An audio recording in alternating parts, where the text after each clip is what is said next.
بھلا کون خلقت کو پہلی بار پیدا کرتا پھر اس کو دوبارہ پیدا کرے گا؟ اور کون تم کو آسمان اور زمین سے رزق دیتا ہے؟ یہ سب کچھ اللہ کرتا ہے، تو کیا اللہ کے ساتھ کوئی اور معبود بھی ہے؟ ہرگز نہیں۔ کہہ دو کہ مشرکو، اگر تم سچے ہو تو دلیل پیش کرو۔ اور اسی کے پاس غیب کی کنجیاں ہیں جن کو اس کے سوا کوئی نہیں جانتا، اور اسے جنگلوں اور دریاؤں کی سب چیزوں کا علم ہے، اور کوئی پتہ نہیں جھڑتا مگر وہ اس کو جانتا۔ گندا دیکھنے میں آ رہا ہے، بہت بدبودار پانی ہے، آپ اس میں نہا رہے ہیں۔ آپ کے لیے بدبودار ہوگا لیکن اس میں شفا ہے۔ بھائی جو آپ زمین سے آپ ڈھونڈ رہے ہیں، کیا ڈھونڈ رہے ہیں؟ کیا مل رہا ہے زمین سے؟ سچے موتی ڈھونڈ رہے ہیں۔ کیا اس سے موتی سے ہوتا ہے؟ موتی سے شفا ملتی ہے، اور جن کے گھر اولاد نہیں ہوتی وہ کھائیں تو ان کے گھر اولاد۔ جو لوگ نیچے سے آ رہے ہیں، گزر رہے ہیں درخت کے نیچے سے، کیا ہوتا ہے اسے؟ اس سے ہر کسی کی اپنی مراد پوری ہوتی ہے، جو دل کی تمنا ہو۔ ابھی ہم نے دیکھا ہے کہ آپ نے یہاں چکر لگایا ہے، چکر لگانے سے کیا ہوتا ہے؟ چکر لگانے سے ویسے یعنی کہ منتیں مراد جا رہے ہیں، کیا ہوتا ہے اس سے؟ یہ پتہ پنجاب میں لے جائیں گے، نہائیں گے، اس سے ہم دکھ تکلیف دور ہوئے گا۔ یہ سرکار کی صابن ہے، اس سے سب لوگ نہا کے جا رہے ہیں۔ یہ تو ہمیں بہت بدبودار پانی لگ رہا ہے، گندا پانی لگ رہا ہے۔ یہ اچھا ہے پانی ہم کو۔ میرا بچہ بیمار تھا، ڈاکٹر نے جواب دے دیا تھا، پھر مجھے پتا لگا سیون کے اندر بھی ایسے ایسے ہوتا ہے، پھر ہم یہاں آئے، میں نے اپنے بچے کو مٹی بھی لگائی، نہلایا بھی ہے، اور اس سے ماشاءاللہ اس کے گردے بھی صحیح ہو گئے، اور ہمیں یقین ہے آپ کا۔ کو بیماری ہوتی ہے وہ ٹر جاتی ہے، جو ہر مصیبت ہوتی ہے دور ہو جاتی ہے، اس کے لیے نہاتے ہیں آ کر۔ اس پانی سے تو بدبو آ رہی ہے، بہت گندا پانی آ رہا ہے۔ جتنا ہی پانی گندا ہے جو صفا اس کے میں ہے، جتنا ہی پانی گندا ہے اتنی صفا اس کے ملتی رہتی ہے۔ کیا اگر کوئی دربار پر صرف دعا کی نیت سے جاتا ہے تو کیا وہ جائز ہے؟ جبکہ حدیث میں آتا ہے قبروں کی زیارت کی اجازت اس لیے دی گئی ہے کہ وہاں جا کر تمہیں موت یاد آئے۔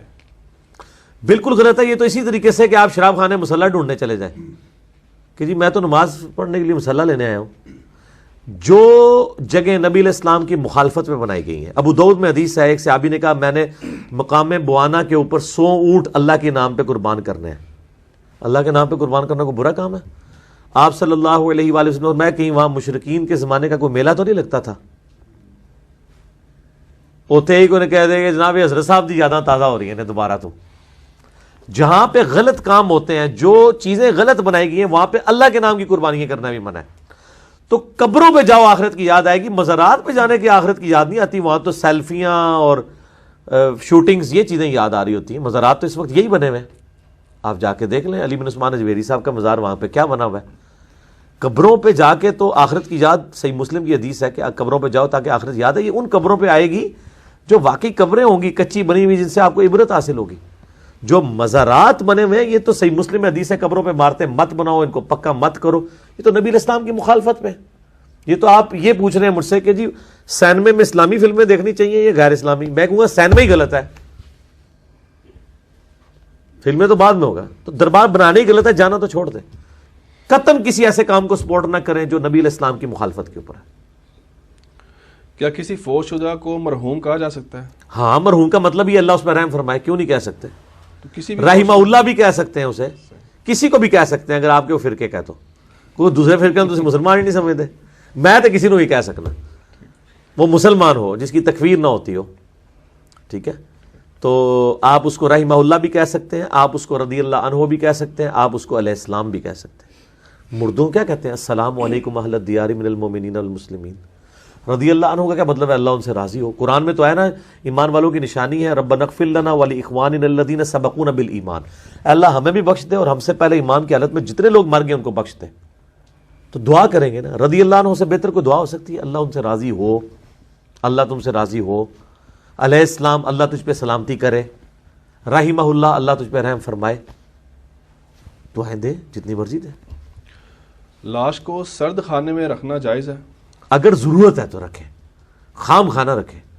بعض اوقات دور سے کوئی آ رہا ہے اس کی وجہ سے رکھنی پڑ جاتی ہے تو جواز ہے، لیکن وہ بھی بہتر یہ ہے کہ یہ کام نہ ہی کریں۔ سرد خانے والا کام تو پھر بھی بہتر ہے، اس سے بھی ایک غلیظ کام کیا جاتا ہے، وہ یہ ہے کہ قبر میں دفنا دیتے ہیں، صرف منہ کھلا رکھتے ہیں، اس میں لاش کی ڈیکمپوزیشن شروع ہو جاتی ہے، بدبو آنا شروع ہو جاتی ہے۔ اس سے تو سرد خانہ بہتر ہے۔ لاش لاوارث ہے، آپ ڈھونڈ رہے ہیں لوگوں کو، تو پھر لاش یعنی جب وہ وارث مل جائیں تو پھر لاش ان کے حوالے کریں، یا باہر سے کوئی آ رہا ہے سرد خانے میں، آج کل تو وہ جو ہے وہ پورٹیبل سرد خانے بھی مل جاتے ہیں، جائز ہے، کوئی حرج نہیں اس میں. وہ جو کہا گیا نا کہ دفنانے میں جلدی کرو، ضرورت تو ہونی چاہیے. نبی علیہ السلام کو خود فوراً نہیں دفنایا گیا، سوموار کے صبح کی وقت آپ کی وفات ہوئی ہے، بدھ کی رات کو دفنایا گیا. اتنے لوگ جنازہ پڑھتے رہے ہیں، 2 دن رکھا گیا. عام آدمی کے لیے تو رسک نہیں ہو سکتا نا، وہ لاش میں سے بدبو آ جائے گی، الا یہ کہ سرد خانے میں اس کو رکھا جائے. ٹھیک ہے نا، وہ ڈیلے کرنے میں حرج، گناہ نہیں ہے، عذر کے تحت ڈیلے ہے نا، کر سکتے ہیں. والذین لا يدعون مع اللہ الہا آخر، یہ تو اب بڑی کریٹیکل ہے.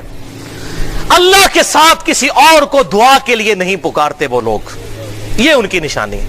یہاں عبادت کا ذکر نہیں آیا، دعا، کیونکہ اللہ کو پتا تھا سب سے زیادہ شرک کی دعا میں ہونا ہے. اللہ کے ساتھ کسی اور بھی الہ کو دعا کے لیے نہیں پکارتے. اللہ اکبر. اور یہ پہلی کمانڈ ہے 10 کمانڈمنٹس میں، سورہ بنی اسرائیل آیت نمبر 23.